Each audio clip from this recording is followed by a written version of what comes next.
तहकीक होती है गैर मासूम की बात, तहकीक होती है गुनहगार की बात, तहकीक होती है खाकी की बात, तहकीक होती है बशर की बात। मासूम पे तहकीक नहीं, मासूम पे तस्लीम है। मैं लफ्ज पढ़ूंगा और मेरा ख्याल है कि आपसे बेहतर इशारा समझने वाली कौम अल्लाह ने कायनात में पैदा ही नहीं की। मैं इशारा करूंगा और आप इशारा समझ जाएंगे। जिन पे तहकीक का हुक्म था उन्हें तस्लीम किया जा रहा है। आकाज़ादी ने हाथों को हमेशा सलामत रखे। जो इस मुश्किल सतर पे उठ गए, बीबी ने हाथों को किसी का मोहताज। जिन पे तहकीक का हुक्म था उन्हें तस्लीम किया जा रहा है, जिन पे तस्लीम का हुक्म था उन पे तहकीक की जा रही है। मैंने हसन भाई आज तक नदीम भाई कोई ऐसा मौलवी नहीं देखा जो कुरान की आयतों पे तहकीक करे। कुरान की आयतों की तफसीर है, तहकीक नहीं। कोई नहीं कहता कि आओ देखें ये कुरान की आयत, इस पे तहकीक करें कि ऐसा हो सकता है कि नहीं हो सकता। कुरान समझ में आए फिर भी मानो, ना समझ में आए फिर भी मानो। कोई बंदा कहे कि कौन सी कुरान की आयत है जो समझ में नहीं आती।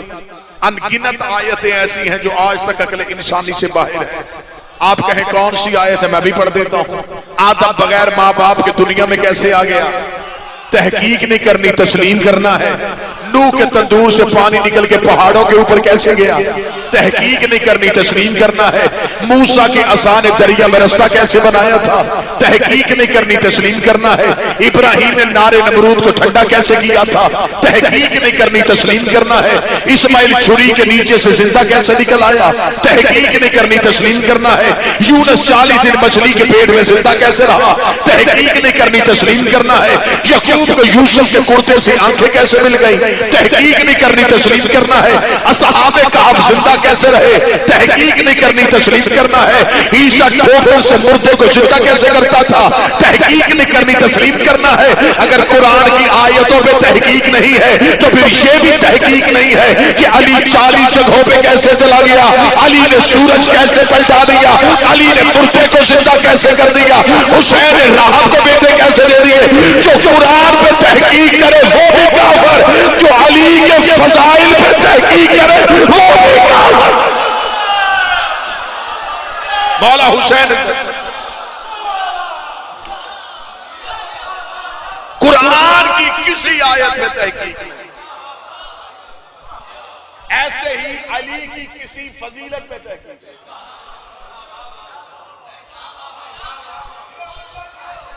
मैं इंतहाई मुतमिन होकर पढ़ रहा हूं, मुझे पता है ये खुशाब है।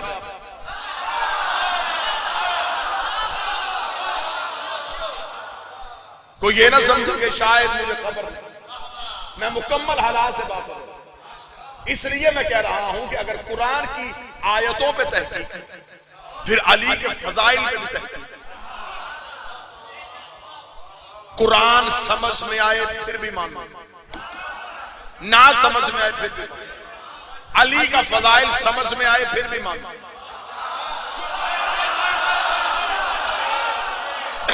ना समझ में आए फिर भी मानो।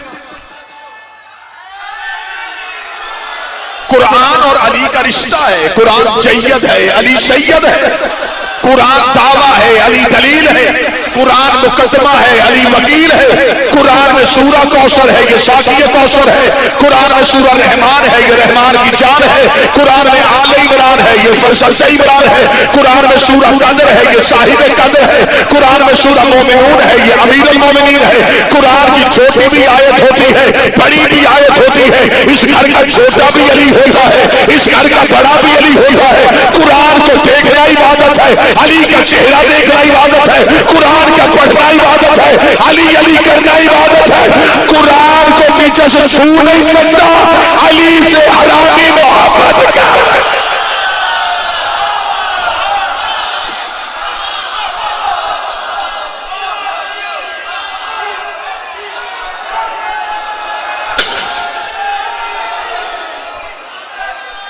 मौला हुसैन इज्जत देता है। कुरान से तस्लीम, फजाइल अली सिर्फ तस्लीम। कुरान पे भी तहकीक। कुरान की आयतें अल्लाह की कुदरत का सबूत है, अली के फजाइल, अली की विलायत का सबूत है।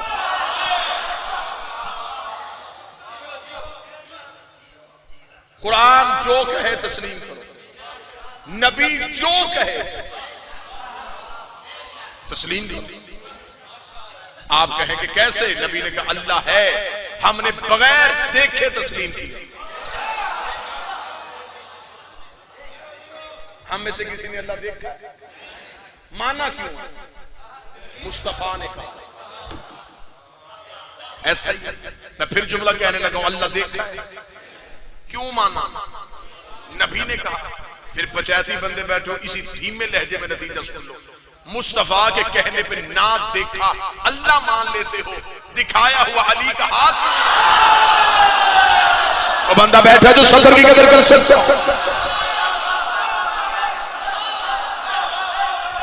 ना देखा अल्लाह तस्लीम कर लेगा।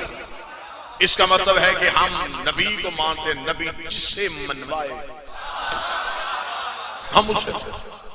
मेरे अहले सुन्नत भाई तशरीफ फरमा है, हम शिया शख्सियतों से एहतराम नहीं, हमें नबी के फरमान से। मैं मिंबर पे, ये मिंबर पे हाथ रख के शिया कौम की तरफ से पूरी जिम्मेदारी के साथ लफ्ज़, अगर रसूल कुम्मे गदीर में किसी सहाबी का हाथ बुलंद करते, हम अली को छोड़ के उस सहाबी को मान लेते। इसलिए कुरान ने कहा है जो मोहम्मद दे,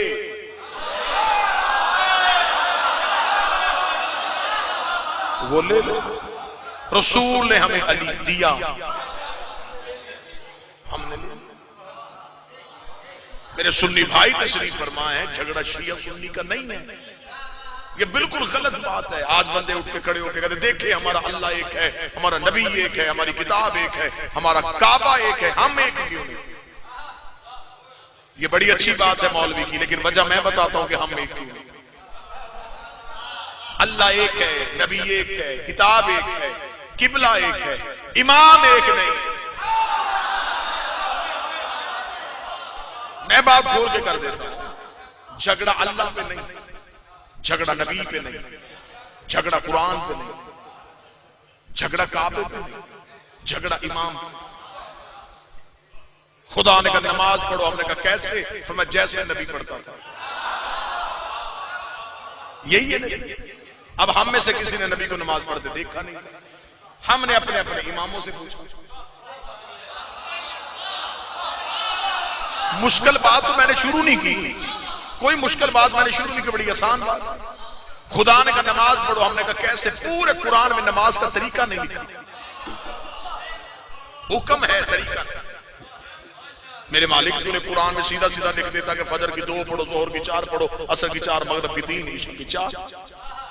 तू लिख देता कि पहली रकत में ये पढ़ना है, फिर तस्बीह ये करनी है। तूने तरीका लिखा ही। फरमा अगर मैं तरीका लिख देता तो तुम नबी के मोहताज ना रहते।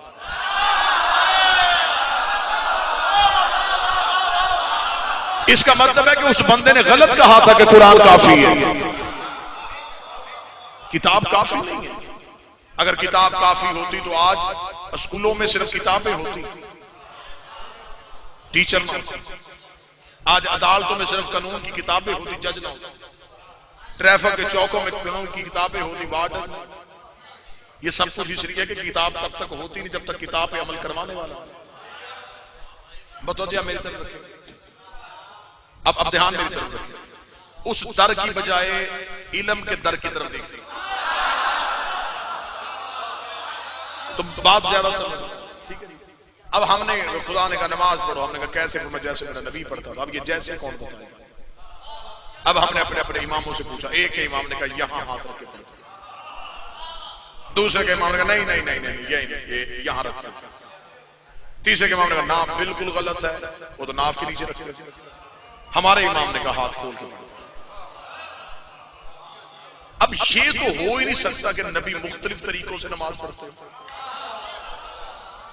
नबी ने तो एक तरीके से पढ़ी ना, एक तरीका नबी, या नबी ने यहां हाथ रखे, या यहां रखे, या यहां रखे, या खोल के?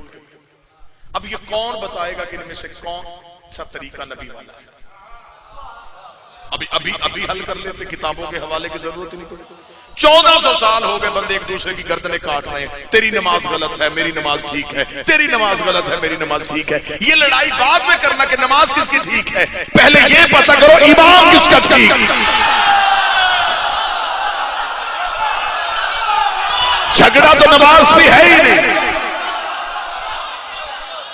पहले पता कर लेते हैं इमाम किसका ठीक है। या ये ठीक हो सकता है, या ये ठीक हो सकता है, या ये ठीक हो सकता है, या ये ठीक हो सकता है। अब कोई सुन्नी भाई कह गए शिया जो था इसने तो अपना इमाम ठीक है नहीं था। चले मैं शिया अपना इमाम की बात ही नहीं करता। मेरे अहले सुन्नत भाई तशरीफ फरमा है, इमाम बारगाह में है, बड़ी मोहब्बत के साथ अब बैठे हैं, गालम गलोच हो नहीं रही, इंतहाई मोहब्बत के साथ पैगाम दिया जा रहा है। इन चारों में से हम शियों सुन्नी ने मिलकर ढूंढ रहे कि इमाम किसका ठीक है। एक बात पहले पता कर लेते हैं कि इन चारों में से नबी को नमाज पढ़ते देखा किसने है? मालिक हुसैन था तो झगड़ा खत्म हो जाएगा।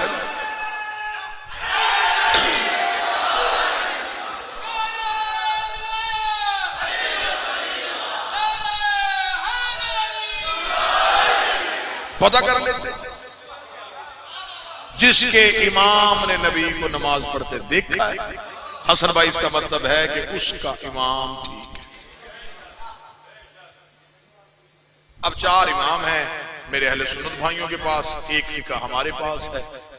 अब इमाम शाफई हो, इमाम मालिक हो, इमाम हम्बल हो, आप इमाम अबू हनीफा हो, आप इनमें से जिस भी इमाम से दीन लेना चाहें मुझे कोई एतराज नहीं है ही नहीं, मुझे होना ही नहीं चाहिए। दीन आपने लेना है, मरना आपने, कब्र अपनी पे जाना, मुझे क्या जरूरत है। लेकिन मैं एक मिन्नत यहां जरूर करूंगा, आप जिससे दीन लेना चाहें। देखें ना जी, आप बाजार में घर की चीजें लेने के लिए जाते हैं, कभी किसी आम दुकान में भी खड़े, अब वहां जाएंगे जहां सौदा खराब हो,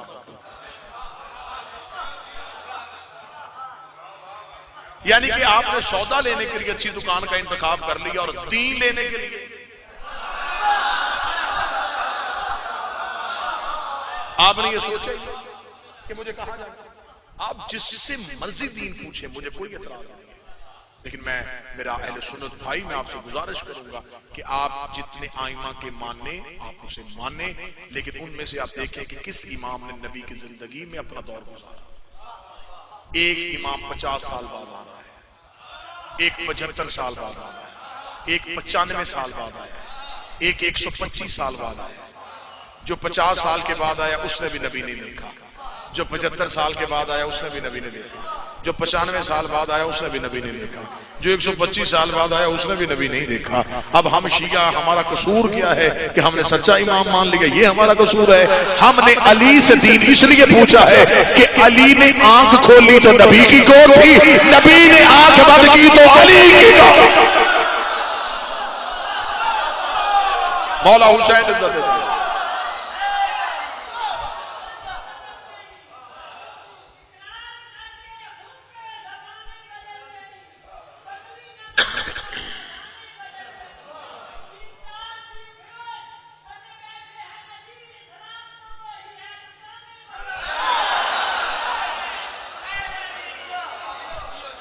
मतवज्जो से अब दीन आप उससे लें जिसने नबी को देखा। देखें, 2 तबके हैं जो नबी की जिंदगी में, अहले बैत हैं, सहाबा हैं। हम अहले बैत से पूछते, मेरे सुन्नी भाई कहते हैं सहाबा से भी पूछे। इस बात को भी यहां बैठ के अच्छे तरीके से हल कर लेते हैं।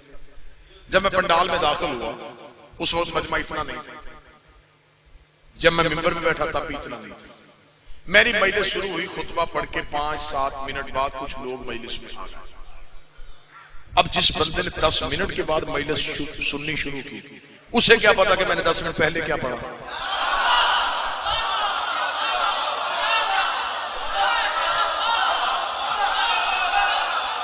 मेरा ख्याल है कि कुछ ना कह के भी कुछ कहा जा सकता है। जो 10 मिनट बाद आया उसे पीछे 10 मिनट का क्या, अब नदीम भाई यहां तो वो झूठ बोलेगा, अब उसने बात पूरी करनी 10 मिनट की, तो उसने अब अपनी तरफ से कोई बात, मेरा ख्याल है ये पढ़ा, मेरा ख्याल है ये, या वो तुक्का लगाएगा, झूठ बोलेगा, अपनी जाती सोच दाखिल करेगा। जहां से वो सोच दाखिल करेगा मेरी तकरीर में उसकी सोच में फर्क है, लिहाजा उसकी सोच की वजह से मेरी तकरीर खराब हो गई। उसने जिसे सुनाई उसने पहले अपनी सोच सुनाई, फिर मेरी तकलीफ। बम बांध लो, मस्जिदों में मजलिसों में ना आओ, शियों को काफर कहो, अलग का एहतराम न करो, काले कपड़े ना पहनो, 10 मोहरों को जूता ना उतारो, ये सारे तुम्हारे अपने जाती फेल हैं। लेकिन मैं इमाम हुसैन का जाकर बन के मिंबर शबीर पे अहले सुन्नत भाइयों को सिर्फ ये पैगाम देने के लिए आया हूं कि हम दीन सहाबा से पूरा नहीं ले सकते, इसलिए कि कोई 30 साल बाद मुसलमान हुआ, कोई 40 साल बाद। अब उनकी इज्जत है, अतात नहीं। सहाबा की इज्जत है, अतात नहीं। अतात होती है मासूम की, सहाबी मासूम नहीं है। वो हमें पूरा दीन हमें नहीं बता सकते क्योंकि वो तो खुद ही नहीं थे। दूसरी बात यह है कि सहाबी नबी की सोहबत में बैठा, ये उनकी फजीलत है। उन्होंने नबी से मुलाकात की, ये उनका शर्फ है। वो नबी के करीब रहे, ये उन पे अल्लाह का करम है। लेकिन थे वो गैर मासूम।